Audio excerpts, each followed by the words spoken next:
Hello and welcome to StudyIQ. I am your friend Rahul Saigaonker. In today's discussion, we are going to talk about Northeastern India. Now, as soon as I mention Northeast, something clicks in our mind, and that's the issue of connectivity, isn't it? We all know there is a problem of connectivity between mainland and the northeastern part. We also know about a vulnerability called as Siliguri corridor, or infamously called India's chicken neck. Now, to reduce this vulnerability or to enhance the connectivity with Northeast, India has been running many infrastructure development projects. And in today's interaction, we are going to talk about one such project called as Kaladan Multi-Modal Transit Transport Project. We are going to assess this project. We are going to see where it is in terms of development. Now, the question arises, sir, why are we discussing this now, today?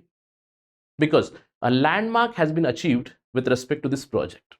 Recently, the first or the inaugural vessel has already left Kolkata port and it is soon going to reach the Sittwe port in Myanmar, where Indian minister would be inaugurating the port. You can see here, inauguration of Sittwe port in Myanmar. It marks a new beginning of transportation between these two countries. This project is going to enhance connectivity with northeastern region.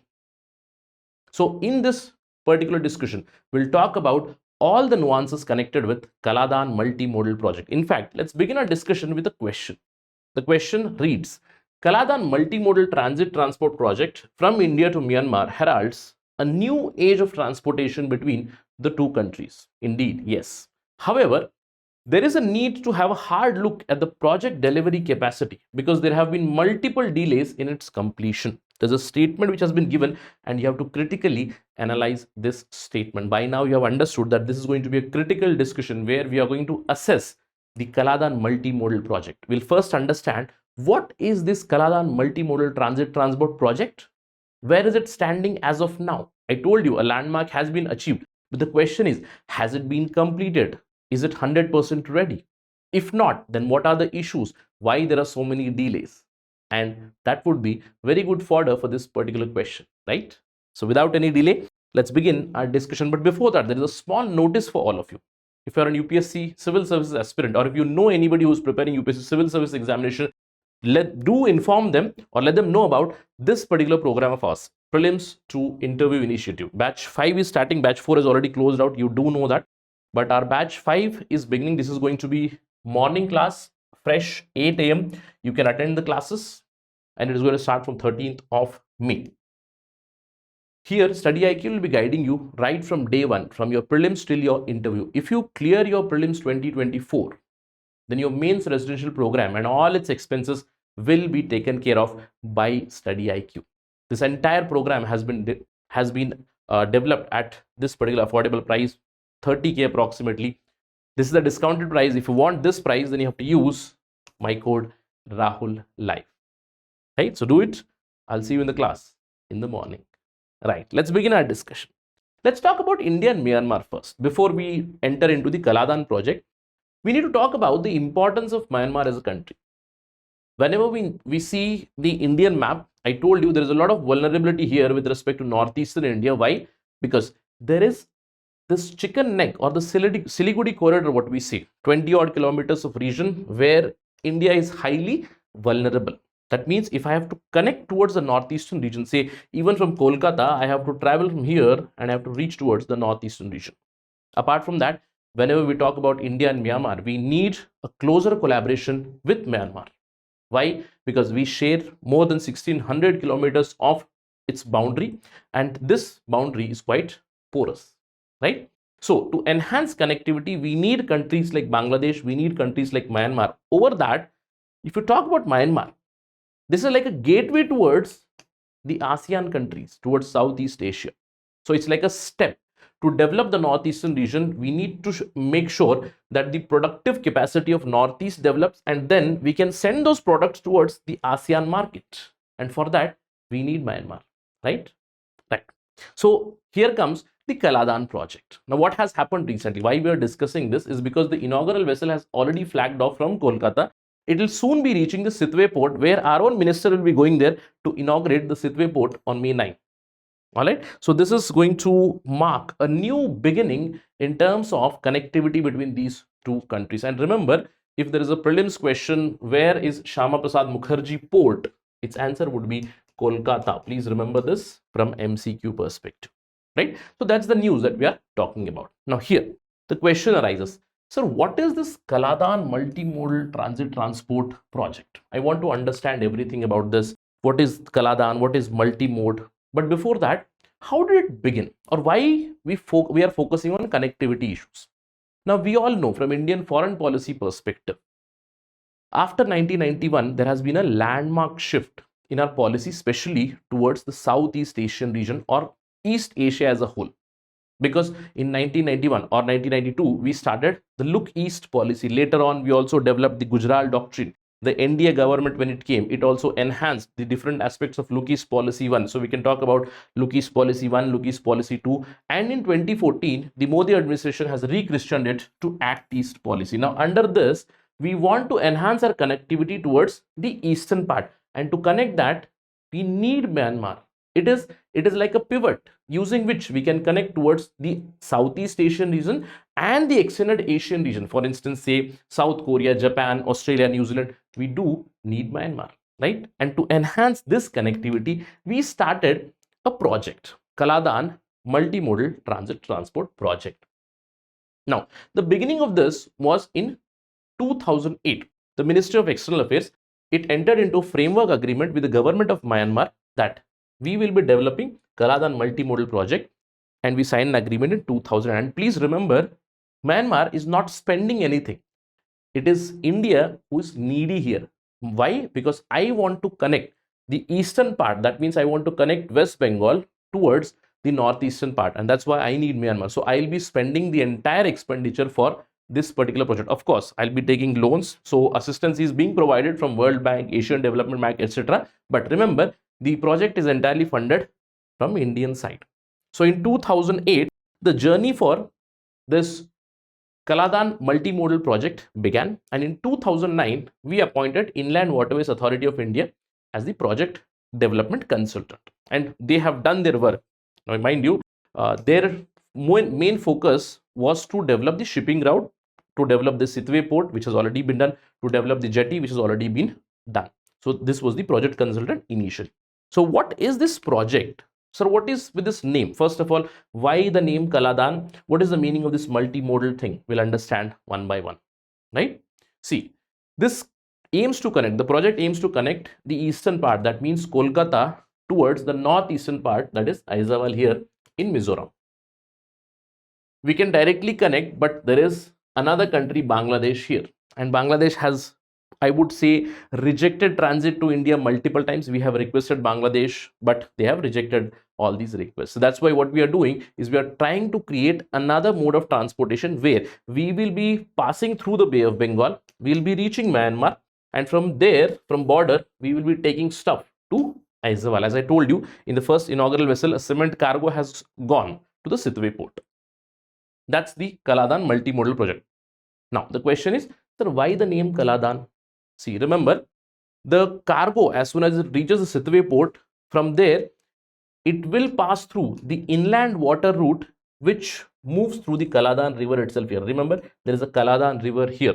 So if a question arises, where is Kaladan river? It is not in India. Please remember, it is not in India, it is in Myanmar. So through the Kaladan river, I'll be transporting the cargo via ships, and then there is a road transport. That is why it is multimodal. First of all, Kaladan is a river. Next, why multimodal? Because there are multiple modes of transportation that are being developed by India.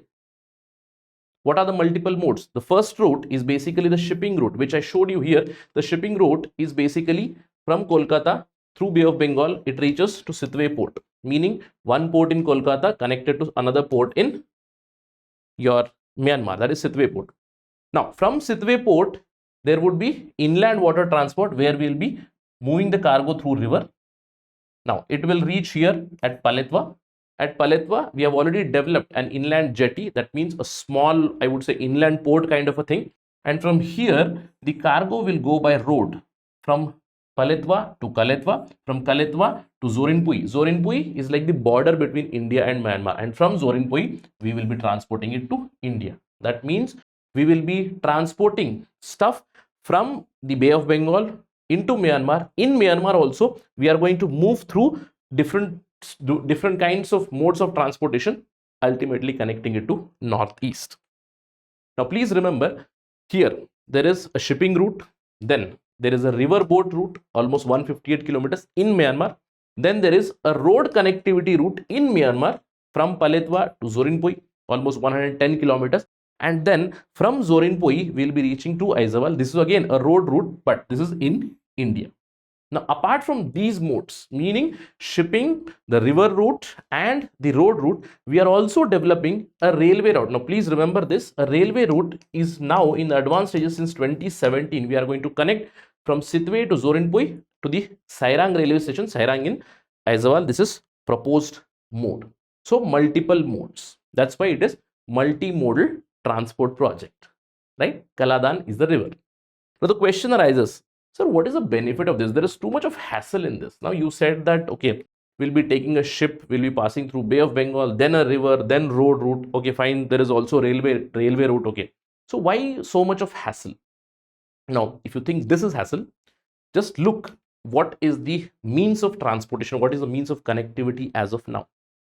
As of now, if I have to travel from Kolkata and I have to reach Aizawl, see, then I have to traverse this particular route. I have to pass through the Chicken Neck, then I have to pass through Assam, Meghalaya, and ultimately to Mizoram in Aizawl.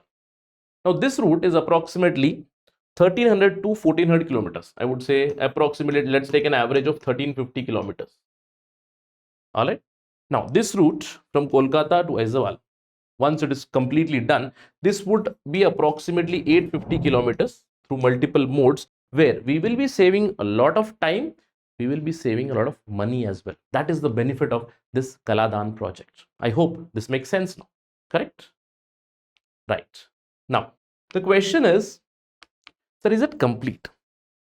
You said Kaladan project has a lot of benefits. We can save money, we can save time, we can save a lot of resources. Well said. But is it complete? I would say it's not 100% complete.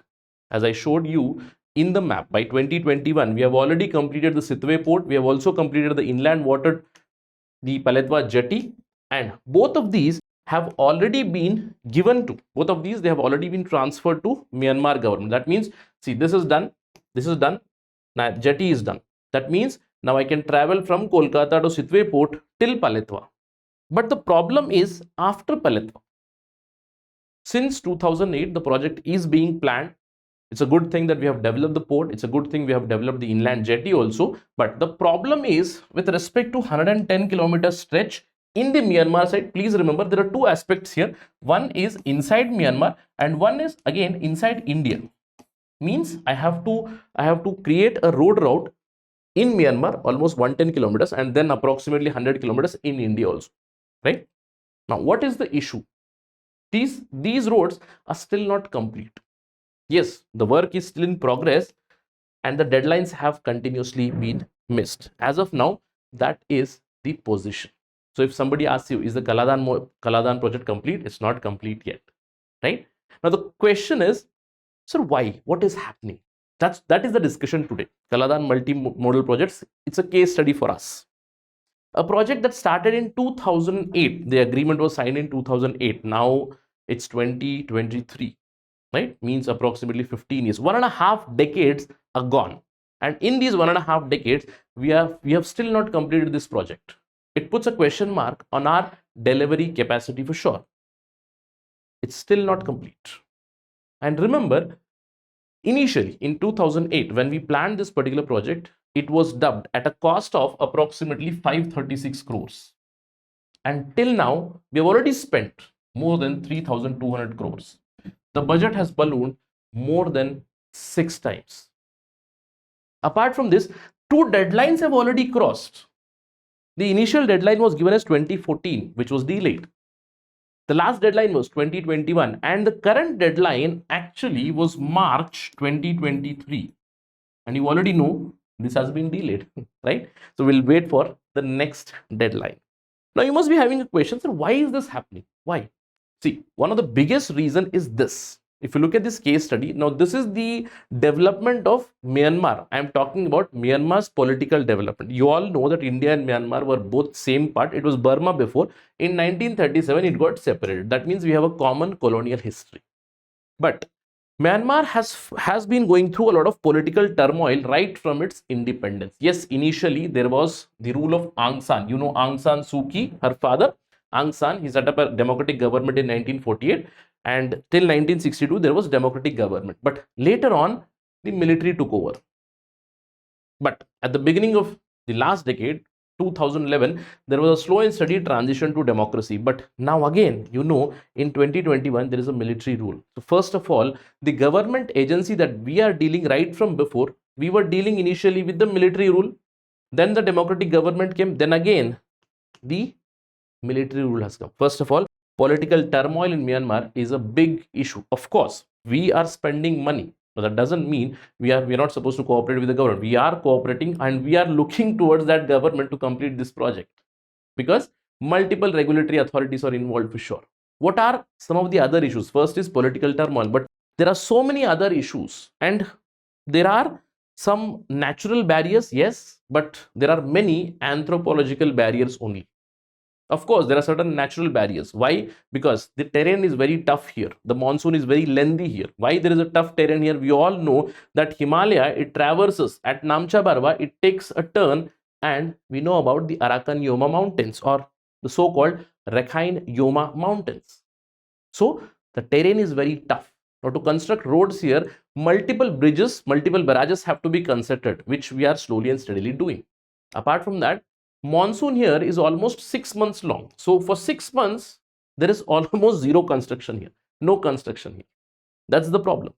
Apart from that, many anthropological issues and I would say political issues have been emerging. One of the biggest problems is, as I told you, multiple agencies on both sides. We already know about the red tapeism in India. There is a lot of red tapeism in Myanmar. Military government, then a democratic government, then a military government, change in governments, creating problems. Apart from that, there is critical situation in the Rakhine state, because the road passes or traverses through the Rakhine state, and we all know that for almost last 5 to 6 years there is a crisis going on with respect to Rohingyas, right? So Rohingya issue and the Rakhine state is well known here, and because of this there is a threat also. This entire area in Myanmar, it is already infested through militancy.